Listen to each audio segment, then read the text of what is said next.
C'est un débat qui est important. Longueuil, c'est plus de 240 000 habitants. C'est également un des éléments constituants importants de l'agglomération de Longueuil, qui est une entité régionale qui compte également les villes de Boucherville, Brossard, Saint-Bruno et Saint-Lambert. Donc, ce n'est pas là-dessus nécessairement qu'on porte l'élection, mais ça a quand même une influence régionale. Et si le panier municipal, c'est souvent un peu le parent pauvre de la démocratie, il y a un taux de participation qui est plus faible que dans les élections provinciales ou fédérales. J'allais dire normales, c'est pas le bon terme. Dans les élections provinciales ou fédérales. En même temps, c'est là où c'est le lieu de la démocratie de proximité. C'est là qu'il y a des décisions qui touchent notre quotidien qui sont prises. Et c'est vraiment un lieu de démocratie beaucoup plus proche du citoyen. Donc, c'est vraiment un des éléments importants. Et d'ailleurs, ça a été reconnu par le projet de loi sur la proximité là, qui a été accepté en juin dernier. C'est donc une décision importante qui va se prendre le 5 novembre prochain. Je vous annonce en même temps, évidemment, que vous pouvez voter par anticipation le 29 octobre si jamais vous n'étiez pas disponible. On a la chance ce soir d'avoir 3 candidats. J'ai fait quelques recherches pour le débat et savez-vous quel est le pourcentage des femmes mairesses au Québec? C'est 17 %. On n'était pas trop loin avec le 15. On est autour de 17 % de femmes. C'est très peu. Alors, on a la chance ici d'avoir 3 candidates. Avant de vous présenter les 3 candidats, je vais vous expliquer tout simplement un peu les règles du déroulement de la soirée. Alors, d'abord, les candidates vont avoir 1 minute pour se présenter. C'est quand même assez court. Et il va y avoir par la suite 3 thèmes, donc respectivement l'environnement, l'économie et les citoyens qui vont être abordés. Pour chacun de ces thèmes-là, il va y avoir entre 2 et 3 questions. Pour chacune des questions, les candidates vont avoir 2 minutes pour répondre. Par la suite, à chacun des thèmes, donc les 3 thèmes, après à chacun des thèmes, il va y avoir 10 minutes de questions citoyennes. On considère qu'il va y avoir à peu près de la place pour 4 questions, donc précipitez-vous au micro si vous voulez poser une question. Et par la suite, les candidates vont avoir 30 secondes pour répondre à la dite question. C'est très rapide, on voulait aborder plusieurs thèmes ce soir. Et finalement, il va y avoir un mot final d'1 minute par candidat. L'ordre de la présentation initiale et finale ont été tirés au hasard tout à l'heure. Pour le reste, on s'était arrangé pour avoir le plus possible le même nombre de fois que chacune des candidates commence, soit en 2e et en 3e, sans toujours suivre exactement la même candidate. Donc, il y a eu un pattern qui a été fait pour que ça soit de manière la plus équitable possible. Alors, je vais vous présenter les candidats, les candidates. Moi, j'en parlais des femmes. Alors, je vais commencer avec Mme Grosguet. Alors, elle est titulaire d'une maîtrise en psychologie. Elle a toujours travaillé à l'insertion sociale. Elle est aujourd'hui conseillère d'orientation et directrice de la maison Oxygène.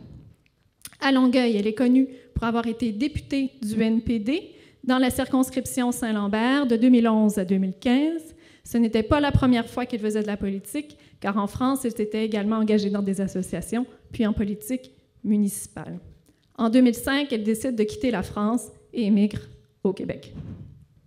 Deuxième candidate, nous avons Sylvie Parent. Donc, Mme Parent est détentrice d'un baccalauréat en psychoéducation. Elle a travaillé pour le service de protection de la jeunesse à Montréal. Pour le directeur général des élections également.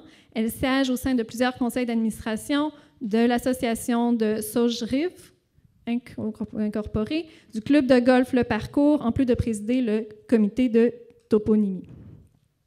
Elle est conseillère municipale de Longueuil depuis 2009. Sylvie Parent s'occupe principalement de ce qui touche les finances. Elle est présidente de la Commission des finances et des ressources humaines de la Ville de Longueuil et coprésidente de la Commission sur le budget, des finances et de l'administration de l'agglomération de Longueuil. Et elle a gagné la course à la chefferie d'Action Longueuil en février dernier.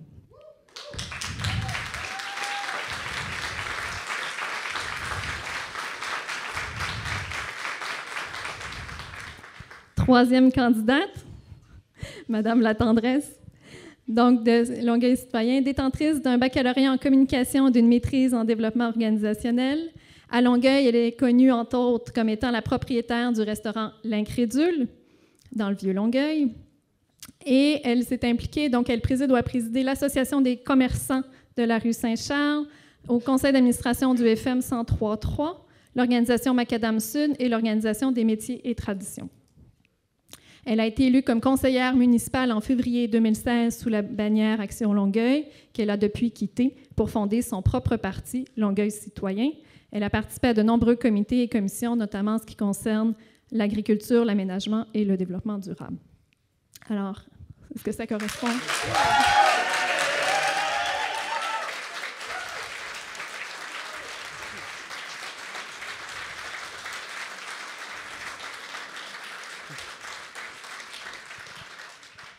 Alors maintenant, je vais donner la parole aux candidates.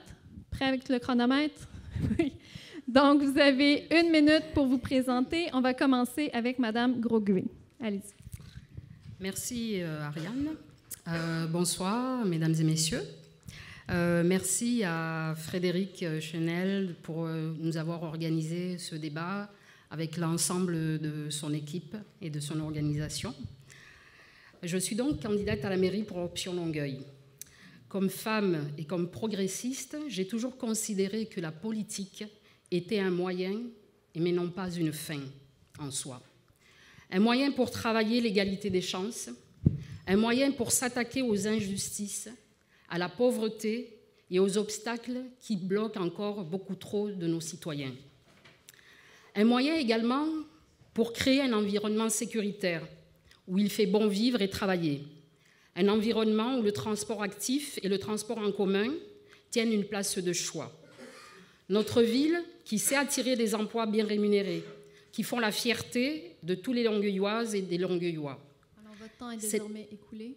Pardon? Le temps est écoulé. Déjà? Déjà. Wow! Hey!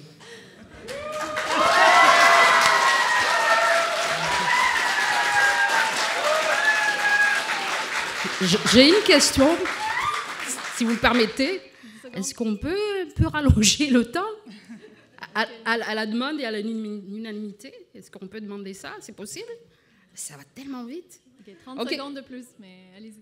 OK. Okay. Donc, 30 secondes de plus? OK, super. Donc, merci à vous tous. Merci de tous les soutiens qu'on a obtenus jusqu'à présent.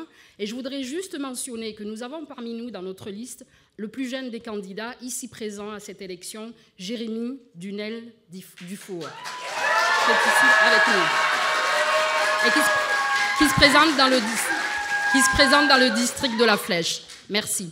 Merci. Donc, Madame Parent, pour 1 minute 30. Oui, merci pour cette invitation. Nous sommes très fiers de notre cégep, qui est le plus important au Québec. Il se distingue aussi avec l'ENA, qui est la seule école de formation collégiale en aéronautique au Québec. Alors, on peut être fiers. Je suis conseillère municipale depuis 2009 aux côtés de Mme Caroline Saint-Hilaire, membre fondateur avec elle, car nous avions décidé en 2009 de remettre la ville au service de son monde. Et c'est ce que nous avons fait dans les 8 dernières années.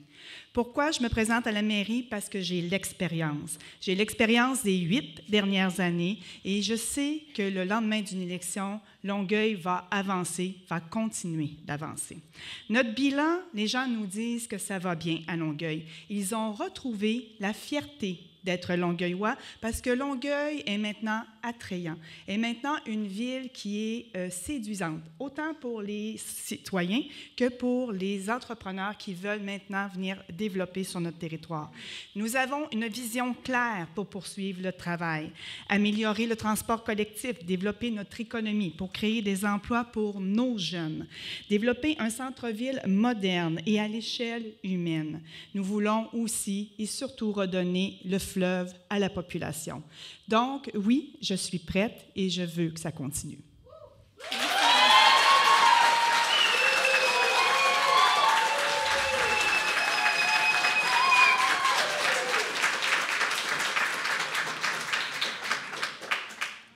Et finalement, Madame la tendresse. Oui, bonjour. Merci beaucoup pour cette opportunité, effectivement. Et comme le disaient les organisateurs, un projet qui est devenu rapidement plus grand qu'eux et qui a fait boule de neige. Je me sens privilégiée de venir ici et débattre avec mes collègues. Vous savez, j'ai enseigné 5 ans comme chargée de cours ici et j'ai passé de très belles années à enseigner la communication et le travail d'équipe. Aujourd'hui, je reviens à titre de chef de Longueuil citoyen, équipe José Latendresse, un parti qui a vu le jour en 2017, poussé par la force de citoyens et citoyennes qui espéraient un nouveau style de leadership à Longueuil. Porté par des valeurs de démocratie participative, de transparence, d'imputabilité, à un moment où le passé et le futur ne sont plus liés par la continuité, où le rôle de mairesse exigera de nouvelles compétences. Mon expérience déborde largement le monde politique. Je suis intervenue dans des situations très complexes, délicates, où mes valeurs d'écoute, de respect, d'inclusion et mon souci de travailler avec toutes les parties prenantes et de mettre à profit tous les talents ont fait définitivement une différence dans tous les milieux où je suis intervenue.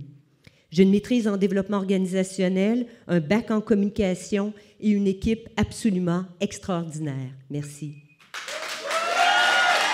Merci, Madame la Présidente.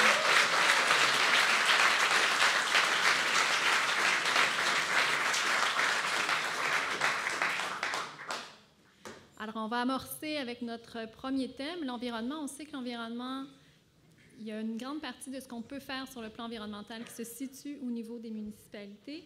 Donc, la première question, quelles mesures votre administration prendra-t-elle pour créer et valoriser les espaces verts de la ville? Alors, on commence avec la réponse de Mme Parent. Oui, et effectivement, dans notre plateforme, l'ensemble de nos propositions consiste à favoriser l'agriculture urbaine, l'implantation de jardins éducatifs, parce qu'il y en a, mais il en faut plus, l'aménagement de places publiques éphémères, parce que vous savez, il y a des endroits où est-ce qu'il y a des grands îlots de chaleur et il faut aussi réduire ces îlots de chaleur-là.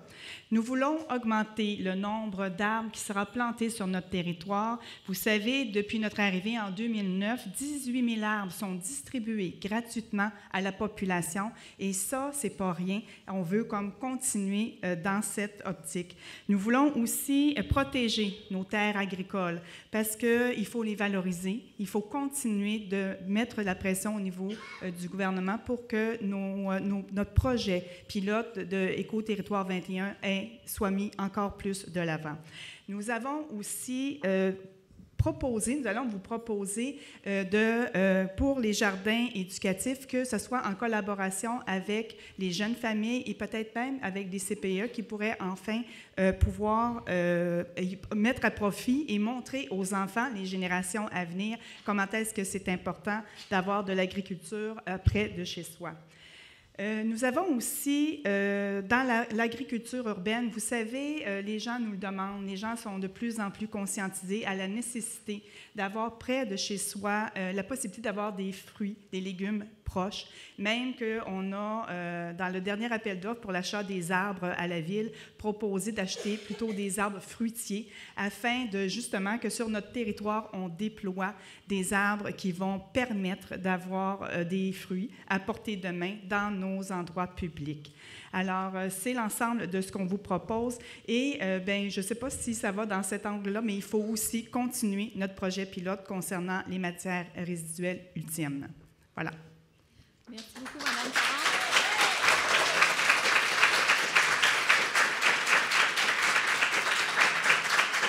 Alors, la deuxième candidate à répondre à la question sur les espaces verts est Mme Latendresse. Bonjour. Donc, valoriser les espaces verts dans la ville, déjà, on a un schéma d'aménagement de notre 3e génération qui a été adopté et qui nous permet de comprendre, de garder sur notre territoire et de conserver des espaces qui sont précieux pour nous et qui sont nos poumons. Quand on dit qu'on doit valoriser nos espaces verts, moi, je le vois à 3 niveaux. On a des espaces qu'on doit garder, On a une animation et une contribution citoyenne qui nous permet d'être nos premiers complices dans cet exercice-là. Et après ça, on a des actes concrets qu'une ville doit porter pour être en mesure de garder cette couverture verte. Jusqu'à maintenant, je sais qu'on a beaucoup tardé à entrer dans des gestes, je dirais, à fort impact. On a été trop longtemps, je dirais, agrillo-sceptiques. On a les climato-sceptiques, mais on a été agrillo-sceptiques. On avait la grille la grille du frêne qui est venue causer des ravages importants. 9000 arbres sur notre territoire public devraient être remplacés. Donc, on est très concret. On veut augmenter 3000 arbres par année pour être en mesure de pouvoir, à l'intérieur de 4 ans, couvrir notre territoire et l'augmenter de 30 % même au niveau des arbres verts, avec une diversité importante. On veut baisser nos GES de 20 % et pour ça, ça va prendre définitivement la contribution de l'ensemble des citoyens pour qu'on puisse être en mesure d'y arriver.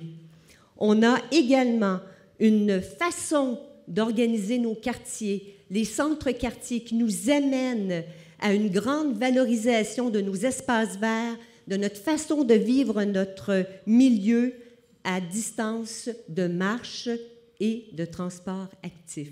Merci. Merci, Mme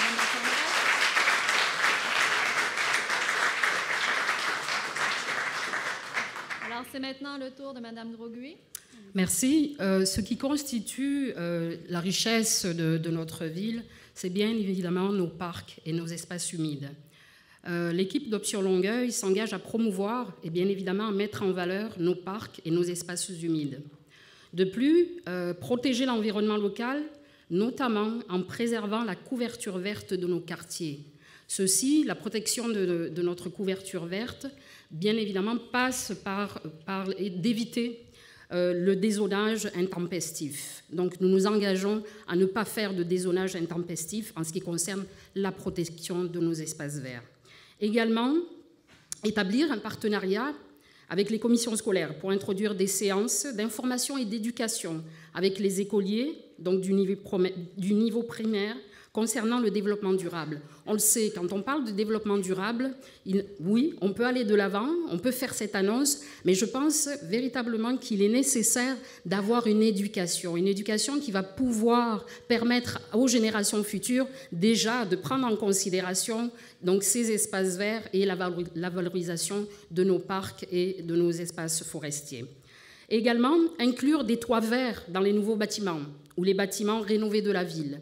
On sait que, oui, une couverture donc, de verdissage, donc une couverture naturelle permet, on le sait, donc, au niveau de ces toitures et de ces nouveaux bâtiments, de préserver et de renforcer également la protection de l'environnement en ce qui concerne donc, les gaz à effet de serre. Voilà. Parfait. Merci beaucoup.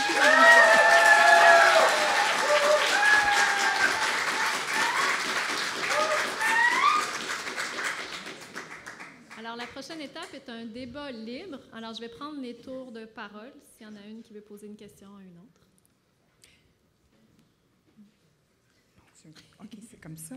C'était pas clair. On avait oublié cette étape.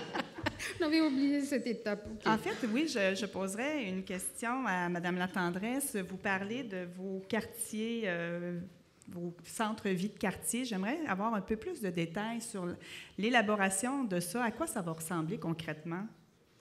En fait, un centre-quartier, quand on regarde les grandes villes modernes, au lieu de s'attarder à construire des centres-villes à l'américaine, on a beaucoup plus des objectifs de décentraliser nos investissements et se rapprocher de nos citoyens.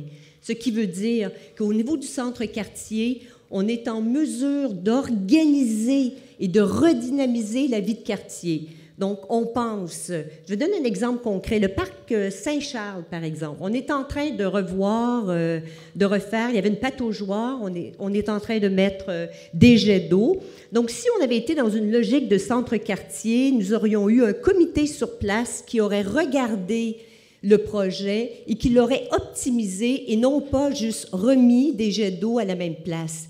Quand on pense à un centre quartier, on regarde autour. A-t-on des pistes cyclables? A-t-on des corridors de marche sécuritaires pour les enfants? A-t-on des traverses piétonnes qui nous permettent de pouvoir traverser en sécurité? C'est un élément que les familles nous parlent haut et fort depuis des années. Alors, je vais laisser la place à d'autres. Est-ce que... Oui, je peux y aller. Donc, j'aurais une question pour Madame Sylvie Parent. En ce qui concerne justement la protection de ces espaces verts, pensez-vous que, et pouvez-vous dire qu'en termes de bilan donc de votre action donc, durant ces 8 dernières années, est-ce que vous pensez que le dézonage a été véritablement mis de l'avant pour éviter justement des dézonages intempestifs et pour éviter qu'il y ait des coupes pour laisser les promoteurs donc, prendre la place pour des constructions? En fait, il faut faire une différence entre des milieux qui sont déjà zonés résidentiels et qui ont déjà fait l'élaboration d'un PPU, d'un programme particulier d'urbanisme, et qui ont donné à certaines zones dans l'ensemble de la ville des endroits où est-ce qu'on voulait aller construire. Je pense qu'il faut avoir un équilibre et notre proposition à nous, en voulant planter davantage d'arbres, en mettant des jardins éducatifs et en mettant aussi des places éphémères, c'est d'aller réduire les zones, les îlots de chaleur. Et tantôt, on parlait aussi de la grille du Frêne. Nous proposons, nous, dans notre plateforme, une aide financière pour le traitement pour les citoyens. Donc, ça nous a été demandé beaucoup et nous avons entendu ce que les citoyens nous ont demandé. Voilà. Merci. Donc, ça termine la période du débat libre. On va passer à la deuxième question sur le thème environnemental. Alors, la question, en ce moment, la Ville de Longueuil est en essai pour le compostage. Quelle sera votre politique pour ce qui est de la gestion des matières organiques? Alors, la première à répondre cette fois-ci sera Madame Latendresse. En fait, je dirais que la Ville de Longueuil est plus qu'en essai au niveau de ses initiatives. Elle est plutôt en projet pilote. Dans un premier temps, on le sait qu'on est en retard au niveau de nos objectifs fixés. On s'était dit par 2009, on était pour être en mesure de pouvoir atteindre des cibles beaucoup plus ambitieuses que celles qu'on a été en mesure de résoudre. Mais pour l'instant, ce qui est encourageant, dans 3 quartiers de 3 arrondissements, on a un projet pilote qui nous permet, avec la collecte des bacs bruns, de pouvoir amorcer une information précieuse et comprendre et connaître quels sont les comportements de nos citoyens et d'ajuster par rapport à ça, après ça, nos efforts de sensibilisation pour que nous arrivions, quand nous aurons construit notre usine de biométhanisation en 2021, d'être en mesure de pouvoir être à pleine capacité. Au niveau des essais pour le compostage, on le sait on a beaucoup de travail à faire encore. On a des écocentres qui nous amènent à travailler avec les citoyens. On est même exemplaire parce qu'on reçoit à l'écocentre des quantités beaucoup plus grandes que les autres écocentres dans le reste du Québec. Donc, on a du travail à faire pour être en mesure de pouvoir se préparer et être en position. Parce que vous le savez, Saint-Hyacinthe a déjà son usine de biométhanisation et par le temps qu'elle l'a ouvert, il était déjà à pleine capacité. Donc, nous, on doit travailler pour que quand on va ouvrir le nôtre, on sera en mesure de pouvoir le remplir complètement. Quand on parle de compostage, quand on parle de gestion de matière organique, on est aussi dans de l'initiative citoyenne et on veut absolument, au sein de notre programme, travailler avec les citoyens pour qu'on soit en mesure de les amener à des pratiques exemplaires pour qu'ils soient aussi complices d'obtenir des bons résultats dans cette direction. Merci. Merci, Mme Latendresse. Alors, finalement, on a Mme... Non. Ah, c'est moi. En deuxième, on a Mme Grosguy. Oui, merci. Donc, on sait qu'actuellement, donc, le compostage est à l'essai à Longueuil. Nous ferons en sorte d'étendre à l'ensemble du territoire la collecte des matières compostables. Donc, parce qu'on sait que c'est quand même un enjeu important. Et c'est pour les citoyens donc, une possibilité également de participer justement à cet aspect écologique qu'on veut mettre de l'avant. Il y a également la place des écocentres dans la ville. Nous souhaitons que ces services d'écocentres soient harmonisés dans l'agglomération de Longueuil, car tous les écocentres devraient pouvoir rendre tous le même service. Donc ça, c'est important également. Également, la mise en place d'un pôle environnemental de valorisation des matières recyclables à Longueuil. Ça va être une de nos démarches pour faire en sorte que l'environnement et donc l'écologie prennent sa pleine place donc, au sein de notre ville.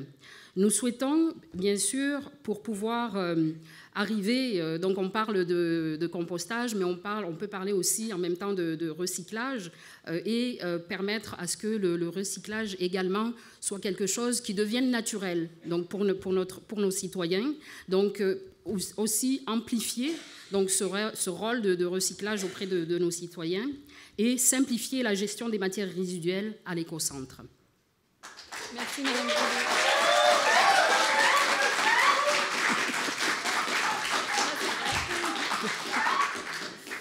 Donc, finalement, Madame Parent. Oui, effectivement, notre projet pilote qu'on a mis de l'avant cet été fait en sorte que la population est vraiment, je vous dirais, était beaucoup plus prête que les services, effectivement, parce qu'ils s'attendaient à ce que ça soit déployé beaucoup plus grandement que ça. Mais ce qu'il fallait faire avant, c'était de tester. Parce qu'on peut mettre en place une collecte, mais se tromper, pas faire les bons choix. Il faut continuer de faire ce projet pilote-là et de l'agrandir, effectivement, dans chacun des arrondissements dans les années à venir. Je suis très contente d'entendre Mme Torres nous dire que nous sommes exemplaires pour ce qui est de la revitalisation, ou je vais le dire, hein, pour revaloriser nos déchets, parce que c'est quelque chose qu'on a fait dans les 3 écocentres, dans les 2 écocentres Marie-Victorin et celui de Saint-Hubert, où est-ce qu'on a vraiment on a déployé, dans le fond, des nouvelles façons afin qu'on puisse aller déposer tout ce que nous voulons recycler, afin qu'ils aient tous une deuxième vie. Et aussi, il fallait mettre en place aussi dans ces écocentres-là les équipements nécessaires pour que la population puisse y aller et justement pouvoir déposer tous les matériaux dont ils ne peuvent pas mettre à la poubelle. Et c'est vrai que notre bac bleu, il est très populaire. Et je pense que ça a eu un contrebalancement sur notre bac noir qui, lui, est maigri. Et là, il va encore plus maigrir avec l'avenue du bac brun. Et c'est une excellente nouvelle.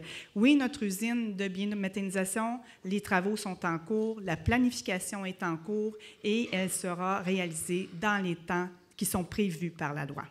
Voilà. Merci beaucoup.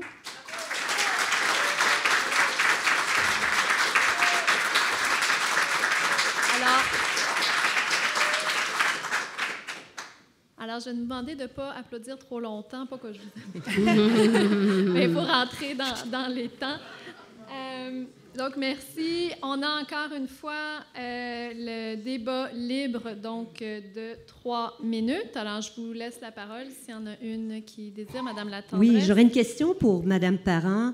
Je sais qu'en 2009, déjà, on commençait à annoncer qu'on était pour avoir des bacs bruns.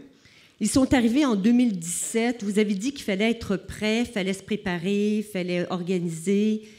En fait, c'est 3000 bacs bruns. J'aimerais que vous expliquiez pourquoi ça a pris autant de temps pour qu'on arrive à un projet pilote de cette petite envergure. Merci. Madame Parent. Oui, en fait, il faut comprendre que tout ce processus-là, il y a un côté de ces projets qui font partie de la ville et une partie des projets qui font partie de l'agglomération. Donc, l'usine de biométhanisation, il faut comprendre, pour que vous le sachiez, il faut comprendre que c'est une compétence d'agglomération, donc il faut négocier ces projets-là. Ce sont des grands projets d'envergure avec plusieurs millions d'investissements que les villes liées doivent prendre part au processus décisionnel. Donc, on a eu à négocier avec eux pour être capable de placer l'usine au bon endroit, de décider du terrain et voyons, je cherche mes mots, de la technique qui va être utilisée. Donc, est-ce que c'est du compostage à terme ou bien si c'est du biogaz? Donc, tout ça a fait en sorte que, oui, c'est vrai qu'on a pris du temps, mais quand on veut faire une planification sérieuse d'un projet d'envergure de cet ordre, bien oui, parfois, il faut prendre plus de temps. Oui, ma question s'adresse à vous, Madame Parent. En ce qui concerne justement la mise en place du projet pilote, pourquoi, puisque tant d'années se sont écoulées, pourquoi n'être pas allé de l'avant tout simplement pour un élargissement à la ville? Bien, en fait, il faut comprendre qu'il faut avoir la capacité de les envoyer en quelque part, les résidus ultimes, parce que présentement, on n'a pas encore d'usine. Donc, il fallait aussi avoir un partenaire qui pouvait les recevoir. Et un projet pilote, ce que ça vient faire, c'est de dire, est-ce que notre méthode est la bonne?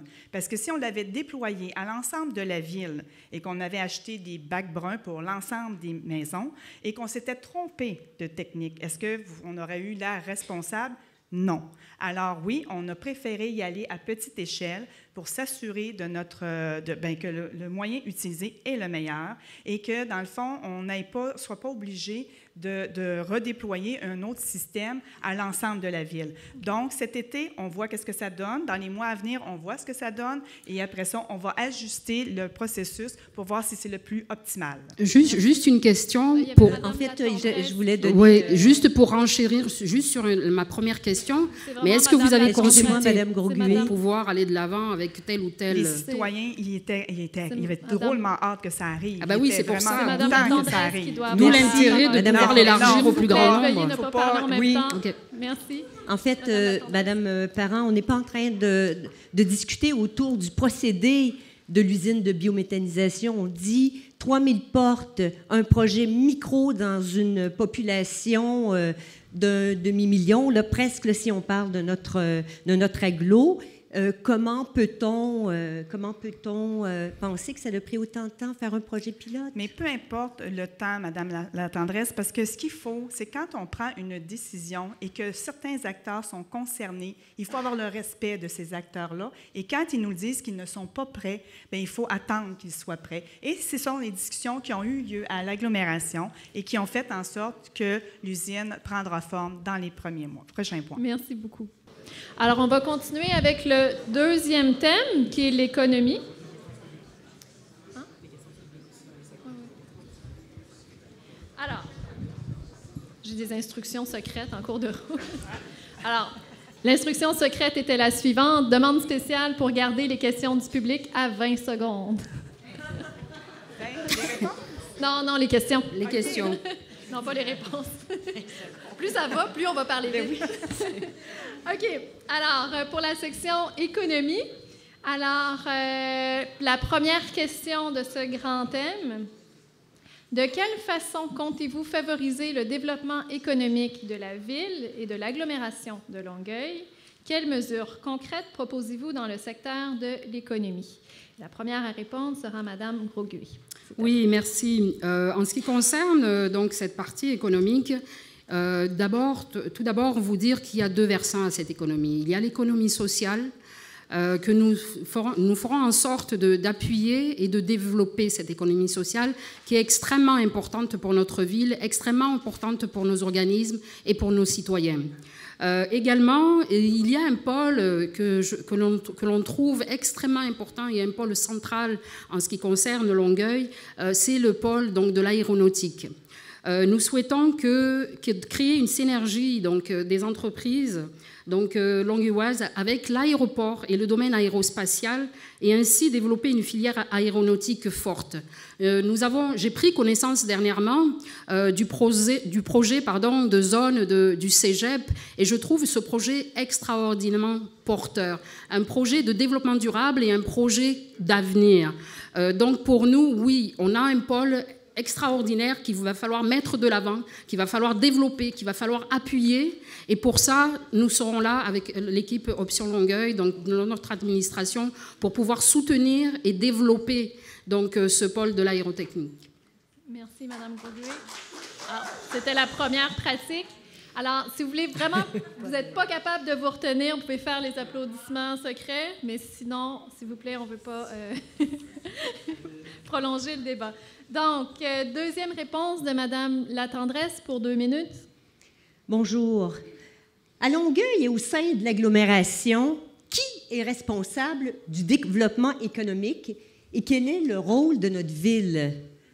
je me pose une question sérieuse. Dell n'est pas un moteur de développement économique, c'est l'huile qui nous permet vraiment que ça aille bien. C'est un accompagnement extrêmement performant de nos entreprises. Mais qui est responsable? Qui s'occupe de notre développement économique? Une main invisible? Je pense qu'on doit être très prudent dans la façon de réfléchir le futur au niveau du développement économique. Quand on regarde ce qui est avancé devant nous, pour nous, Vision 2035, ce n'est pas une vision du futur. C'est un projet immobilier vraiment dépassé qui nous distrait d'une réflexion sur nos choix et priorités en termes de développement économique. Qui a dit que cette vision-là était un modèle éprouvé de développement économique? Pour nous, c'est un pari. C'est vraiment un pari. Et il ne faut pas oublier, nos citoyens ne sont pas des actionnaires. Ce sont des gens avec qui, ce sont des citoyens, ce sont des personnes importantes avec qui on doit toujours veiller à leur qualité de vie. On doit toujours veiller que l'ensemble de nos décisions soient toujours dans une perspective citoyenne. On est présentement en plein emploi. On est présentement dans une pénurie de main-d'œuvre. Donc, il faut réfléchir pour créer des espaces qui permettra que notre ville soit choisie par les chercheurs d'emploi et que les entreprises recherchent notre qualité de vie pour venir s'installer.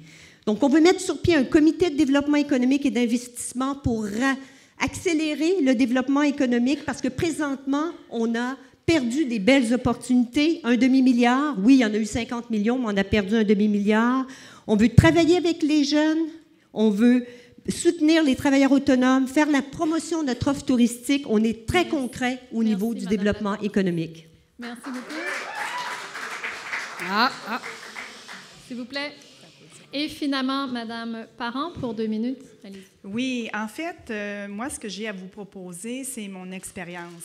À titre de présidente de la Commission de développement économique de la CMM, à titre de membre du conseil d'administration de Montréal International et de développement économique Longueuil, j'ai pu acquérir dans les dernières années une certaine très grande compétence.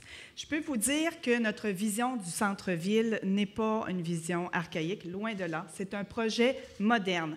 40 consultations avec les partenaires du milieu, 2 soirées avec les citoyens, 3 jours de portes ouvertes. Certains nous proposent des concepts. Nous, on vous propose une vision, des gestes concrets. Cette année, au mois de juillet, nous avions à Longueuil plus d'investissements sur notre territoire que toute l'année 2016 au total.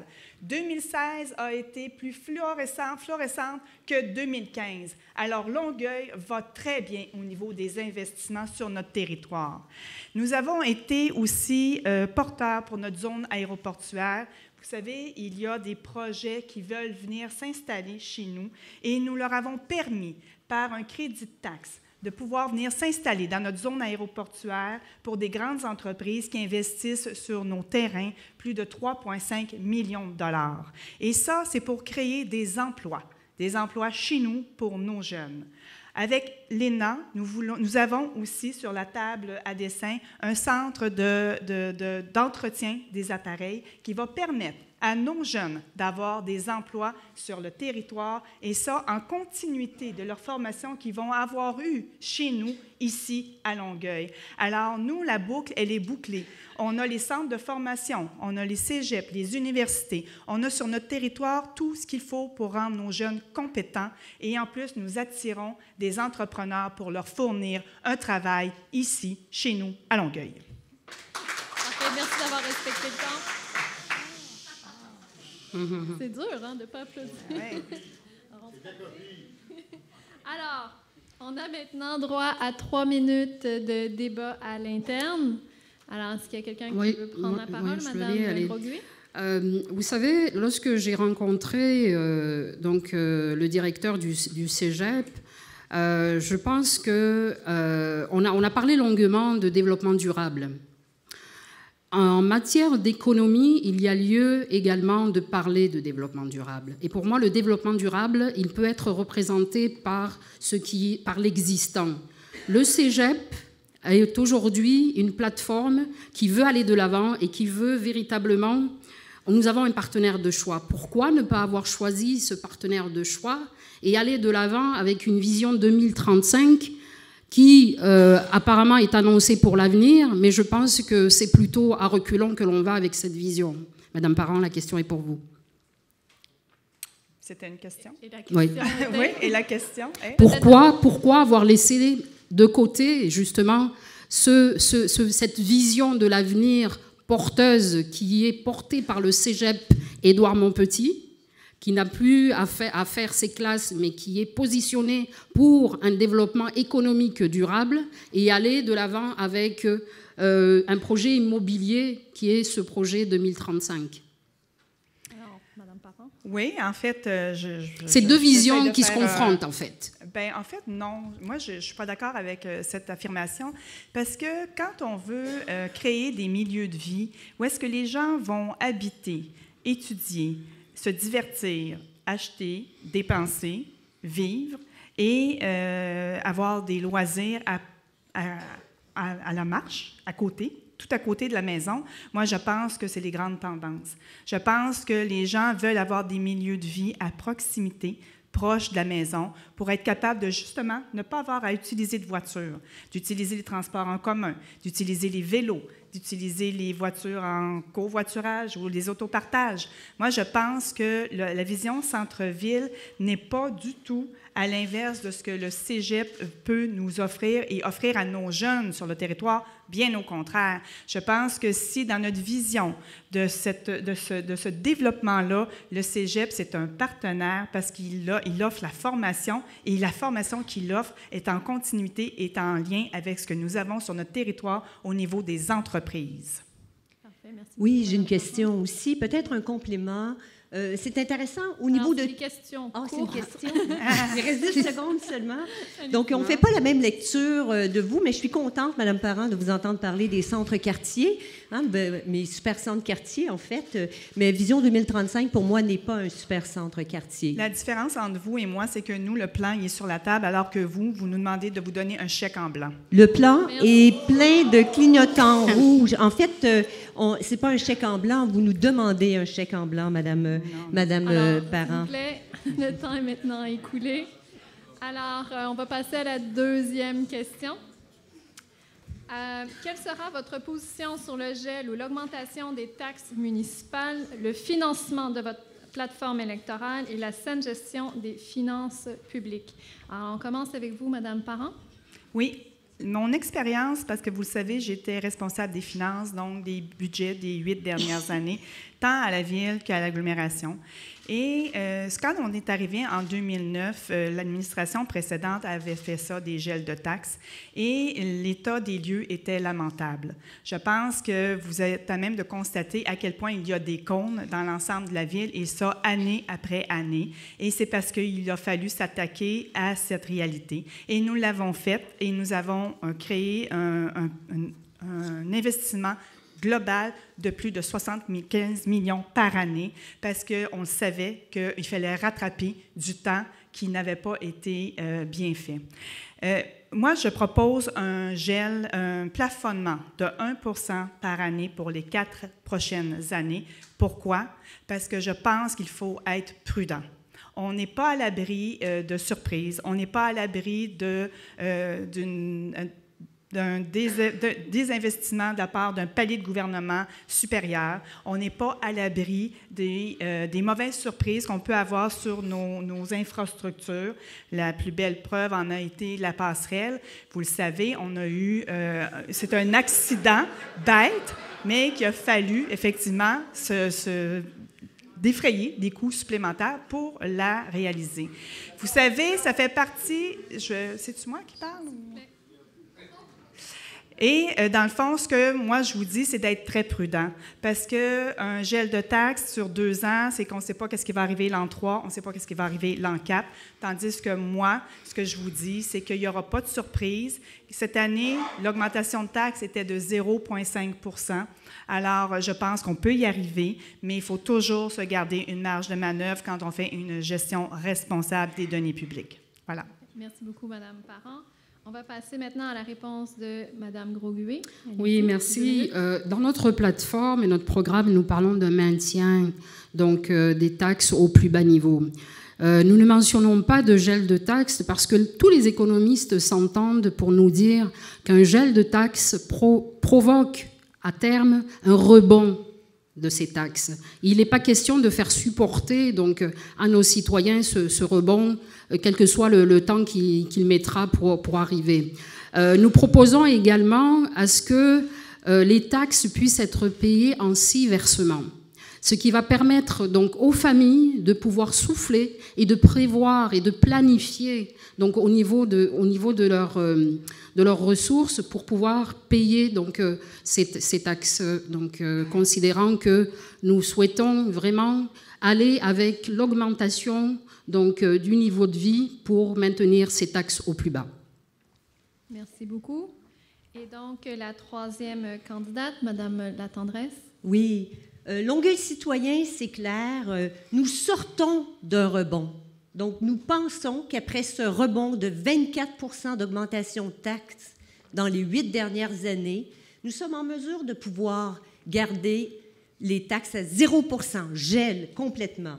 Et d'ailleurs, je pense que c'est un geste responsable que de dire aux citoyens, nous n'irons pas encore rechercher encore plus profondément dans vos poches. On est capable d'atteindre, c'est possible et c'est très réaliste.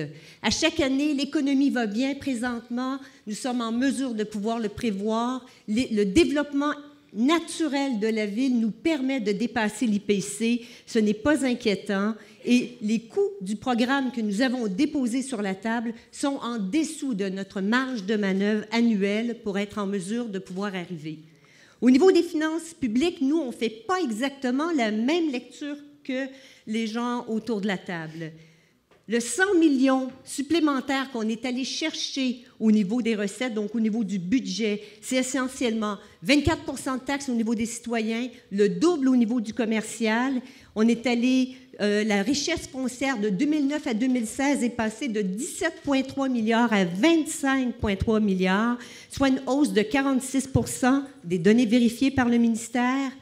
On a un pacte fiscal présentement qui nous permet, à travers une loi spéciale du gouvernement, d'avoir des millions qui nous reviennent.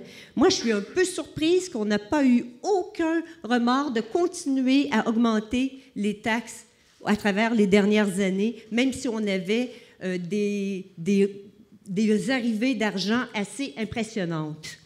On dit aussi qu'on a eu des pratiques de gestion rigoureuses. Quand je regarde le surplus qu'on a accumulé l'année passée, 1,2 bien en deçà des villes liées de l'agglo. Merci, Madame Latendresse. Alors, nous avons maintenant 3 minutes de débat libre. Est-ce qu'il y a quelqu'un qui demande la parole? Oui, ma question s'adressera donc à Madame Parent. Lorsque j'écoute nos citoyens nous parler justement de leurs taxes, ils restent encore effarés et sidérés par cette augmentation donc de 24%, plus de 24% en 8 ans de leurs taxes. Et pouvez-vous leur expliquer clairement quels ont été les produits donc, issus de cette taxation, qu'est-ce qu'ont pu récupérer les différents arrondissements en termes d'infrastructures, par exemple, concernant cette taxation donc aussi élevée? Alors, j'imagine la réponse pour... c'est la question qui est posée à moi. Oui, en fait, je voudrais rétablir 24 c'est une lecture. Dans les 10 dernières années, l'augmentation moyenne a été de l'ordre de 2 La valeur, par contre, de nos propriétés a augmenté de 43 Qu'est-ce que ça vient dire à quelqu'un qui est propriétaire d'une maison? C'est que l'économie à Longueuil, ça va bien parce que la valeur de nos maisons est en augmentation. Donc, ce que ça veut dire, c'est que notre placement... J'espère que je ne perds pas de secondes, là. C'est que notre placement que l'on fait à l'achat de notre maison est rentable parce que le mobilier augmente. Ça veut dire que notre santé autour de chez nous, ça va bien. Et si on veut savoir si nos sommes d'argent sont bien investies sur l'ensemble du territoire, oui, parce qu'on a un programme triennal d'investissement qui est réparti dans l'ensemble de la ville, sur les 15 districts, et qui permet à chacun d'avoir des projets porteurs dans l'ensemble des rues, des parcs et des bâtiments. Voilà. Merci beaucoup. Madame Latendresse? Une dernière question pour Mme Parent. Alors, si nos maisons ont pris de la valeur, donc notre assiette fiscale a augmenté, pourquoi avons-nous connu des taux immenses d'augmentation de taxes, jusqu'à 5,9? Madame Parent? Oui, absolument. Le 5,9 dont Mme Latendresse parle, elle n'était pas là, donc peut-être qu'elle ne le sait pas, mais c'est un héritage de notre administration précédente. Moi, ce que je peux vous dire, c'est qu'en 2017, l'augmentation de taxes était de 0,5. Alors, on peut toujours regarder le chiffre le plus haut, mais moi, ce que je vous dis, c'est qu'au travers des années, dans les 8 dernières années, on a fait à chaque année un peu plus de ménage, un peu plus de rentrée d'argent. On le voit, hein, la réalité, c'est qu'à 0,5 cette année, on a justement utilisé tous les investissements qu'on a eus en 2016 pour justement réduire la part de cette taxation pour le citoyen. Alors, quand j'entends les commentaires de Mme Grosguy, je peux la rassurer que moi, si je peux aller à 0,2, je vais aller à 0,2. Mais je me garde une marge de manœuvre parce qu'il faut être prudent quand on gère les deniers publics. Ce n'est pas moi qu'il faut rassurer, mais nos citoyens, Madame Parent. S'il vous plaît, donc vous êtes non, pas du tout. Je peux vous confirmer le contraire. Ils ne sont pas du tout rassurés. Et surtout, avec on continue. S'il vous plaît, enfin bref. Alors, la vie citoyenne, on va commencer tout de suite avec la première question. J'ai perdu mon timer. On va y aller à la bonne franquette. Ah, il s'en vient. Il s'en vient? Alors, la première question, quels sont vos plans pour l'amélioration du transport collectif pour la ville de Longueuil? Et on commence avec Mme Grosguy. Oui, merci pour la question. Bien sûr, en ce qui concerne l'amélioration du transport collectif, on pense principalement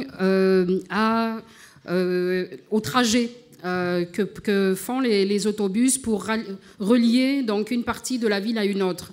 On sait que là, il va falloir abonder dans le sens de mettre des lignes beaucoup plus importantes pour pouvoir répondre à ce besoin de nos citoyens. Également, il y a aussi une problématique qui est liée au transport collectif, qui est celle de mettre énormément de temps en ce qui concerne donc le passage d'un point à un autre dans la ville. Donc, c'est aussi pouvoir abonder dans le sens de l'amélioration de ce transport pour mettre des navettes encore plus rapides et plus importantes pour répondre à ce besoin également. Merci, Mme Grosguy. Alors, on va passer à Mme Parent, donc sur le transport collectif.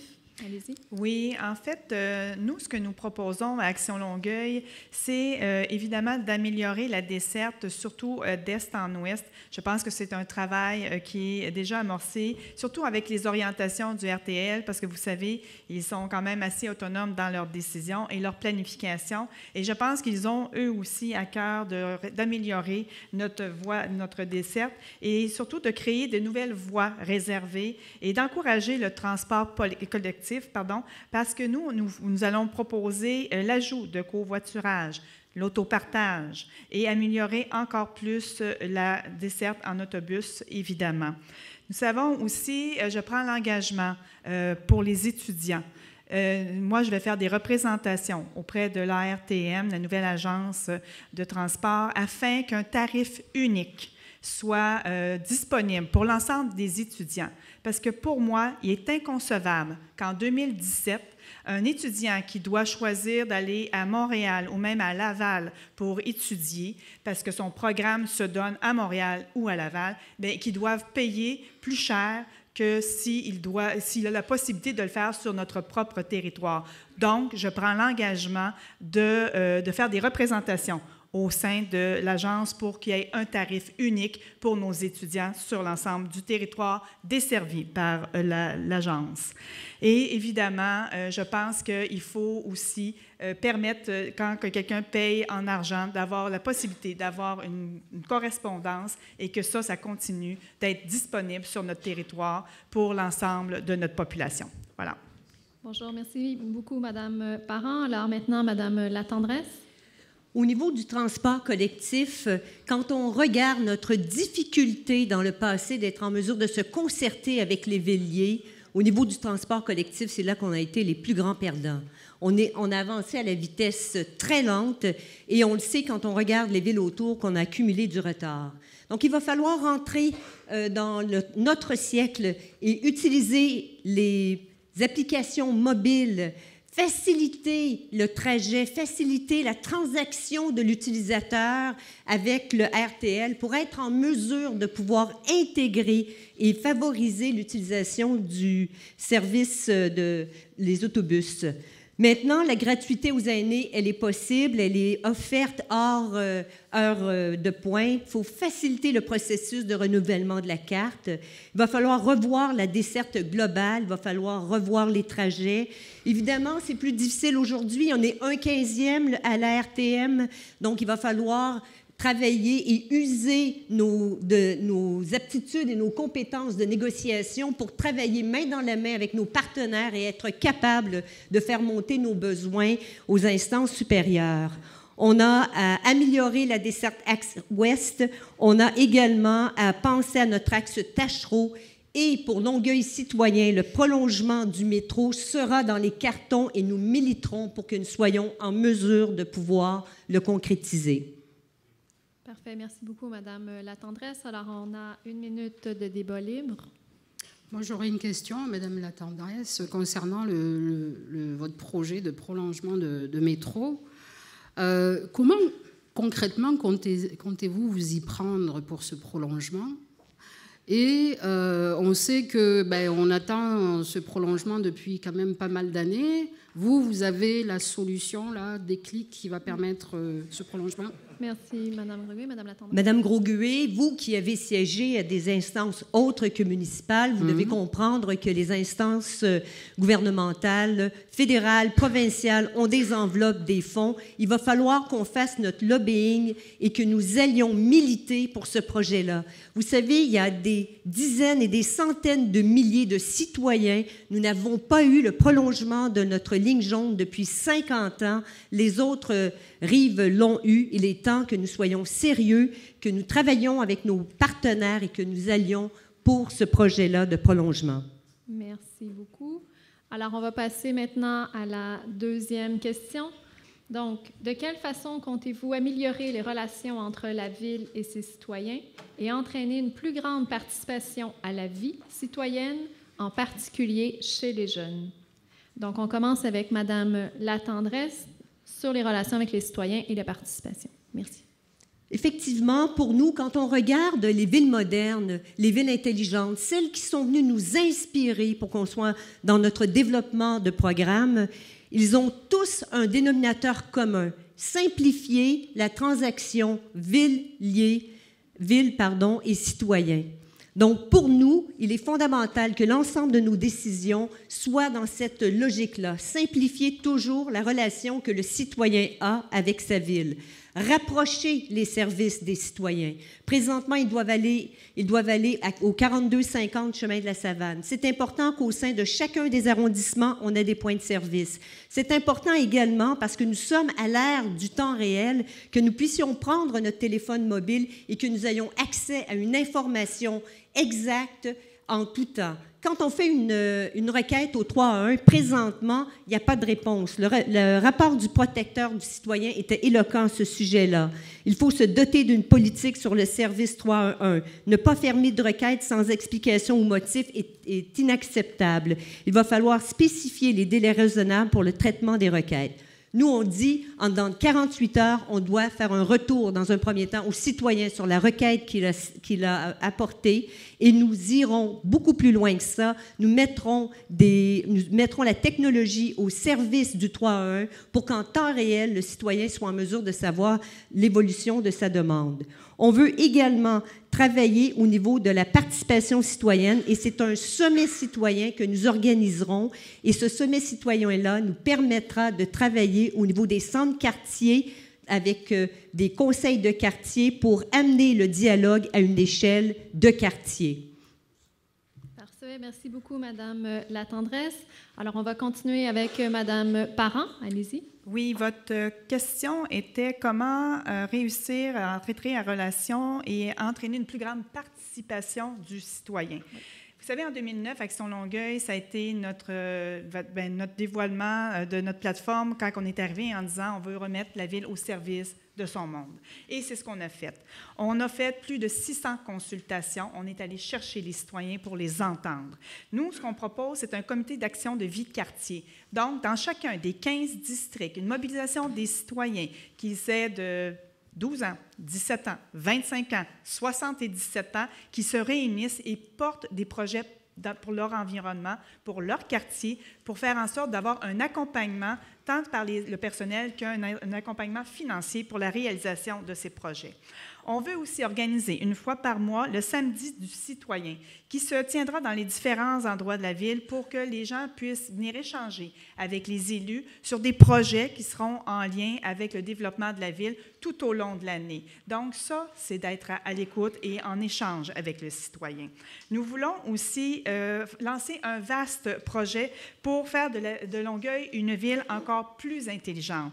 Par quoi? Par le biais du portail citoyen numérique et encore plus performante, parce que je pense qu'on a des choses à travailler à ce niveau-là. Une application mobile, Longueuil 3-en-1, qui va permettre en temps réel de dire au service, il y a un lampadaire de brûler, il y a un nid de poule, et tout ça en temps réel. Donc, ça va faciliter aussi le travail de nos employés.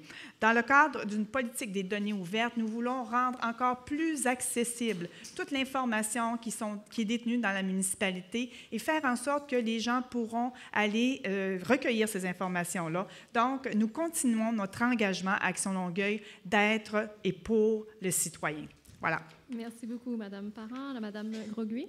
Oui, donc en ce qui concerne la participation citoyenne et pouvoir augmenter l'implication citoyenne, je pense que tout naturellement, ça passe par de remettre le citoyen au cœur même de notre politique municipale. Et c'est ce que nous comptons faire avec Option Longueuil. Nous souhaitons aller de l'avant avec un office de consultation publique de citoyens, ce qui nous paraît très essentiel et très important. Également, la mise en place d'un conseil municipal jeune. On sait que les jeunes souhaitent s'investir et parfois ils n'ont pas l'espace ni le lieu pour pouvoir justement améliorer et donner plutôt leur avis sur certains développements qui les concernent, parce que c'est eux les porteurs de l'avenir et nous souhaitons donc aller de l'avant avec cette mise en place. Également, dans le même pendant, les aînés. Pouvoir aussi mettre sur pied un comité d'aînés qui prendra sans doute la forme également d'un conseil municipal aîné. Développer et promouvoir les comités de quartier aussi dans les espaces où ils n'ont pas lieu actuellement. Mettre aussi sur pied un budget participatif, donc mettre à disposition des arrondissements, des districts, une enveloppe où les personnes concernées vont pouvoir aller de l'avant avec des micro-projets qui les concernent et qui vont améliorer leur existant. Également, la création d'un portail numérique. Donc, à l'heure de la technologie, ça nous paraît évident qu'il va falloir être en interaction constante avec nos citoyens et qu'ils aient une information quotidienne, au jour le jour, et aussi favoriser le développement du 3-1-1, l'améliorer en ce qui nous concerne. Car répondre aux citoyens, ça fait partie du travail d'une administration et donc nous nous engageons également à faire ces améliorations-là. Merci beaucoup, Mme Grosguy. Donc, on a 1 minute de débat libre. Madame la Tendresse. Je suis un peu surprise du nombre. 600 consultations en 8 ans. Quand on enlève les vacances, c'est 2 consultations par semaine.